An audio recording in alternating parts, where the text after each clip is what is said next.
Hi viewers, welcome to ആർക്കേസ് channel. ഇന്ന് നമ്മൾ തയ്യാറാക്കാൻ പോണത് പനീർ ഗോബി മഞ്ചൂരിയൻ. ഒരു ബൗൾ എടുത്തിട്ട് അതിലേക്ക് കുറച്ച് കോൺഫ്ലവർ ആഡ് ചെയ്യുക, ചോളപ്പൊടി, അതിൽ ഉപ്പ്, മഞ്ഞൾപ്പൊടി, മുളക് പൊടി ആഡ് ചെയ്യുക കേട്ടോ. എന്നിട്ട് കുറച്ച് കുരുമുളക് പൊടിയും കൂടി ഇടുക, വെള്ളം ഒഴിച്ചൊന്ന് കുഴയ്ക്കുക.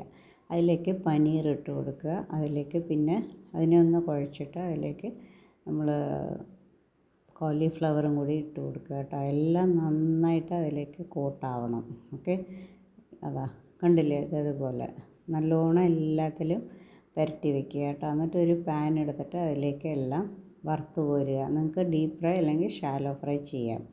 പിന്നെ അതേ പാനിൽ കുറച്ച് ഉള്ളി ഇത്തിരി വലുതായി എടുത്തിട്ട് അതിനെ ഒന്ന് ഇതുപോലെ ഫ്രൈ ചെയ്ത് വെക്കുക. അത് ഗാർണിഷ് ചെയ്യാനാണ്.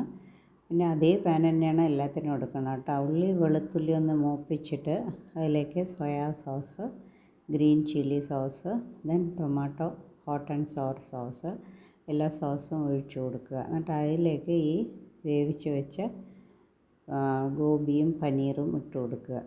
ഓക്കെ, ഇനി ഒരു ബൗളിൽ എഗെയിൻ കോൺഫ്ലവർ എടുത്തിട്ട് അതിലേക്ക് ഇത്തിരി കുരുമുളക് പൊടി ആഡ് ചെയ്ത് കൊടുക്കുക കേട്ടോ. ആഡ് ചെയ്ത് ഒന്ന് കുറച്ച് ലൂസായിട്ടൊന്ന് മിക്സ് ചെയ്യുക.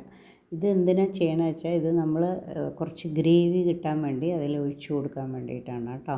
ഓക്കെ, ഇത് വേണ്ടാന്നുള്ളവർക്ക് ഫസ്റ്റ് സ്റ്റേജിൽ ഡ്രൈ ആയിട്ട് തന്നെ നിർത്താം. ഇങ്ങനെ ചെയ്യുമ്പോൾ നമുക്ക് കുറച്ച് ഗ്രേവി കിട്ടും, അതിന് വേണ്ടിയിട്ടാണ്. ഓക്കെ, മറ്റേത് ടിക്കായിട്ട് യൂസ് ചെയ്യുക. എന്നിട്ട് ആ ഗാർണിഷ് ചെയ്യാൻ ആ ഉള്ളി ഇട്ട് കൊടുക്കുക. സോ അതിൽ നമ്മൾ കസ്തൂരി മേത്തിയോ മല്ലിയിലയോ ഇട്ട് കൊടുക്കാം. സോ അടിപൊളി പനീർ ഗോബി മഞ്ചൂരിയൻ തയ്യാർ. എല്ലാവരും ട്രൈ ചെയ്ത് നോക്കൂ. Happy cooking.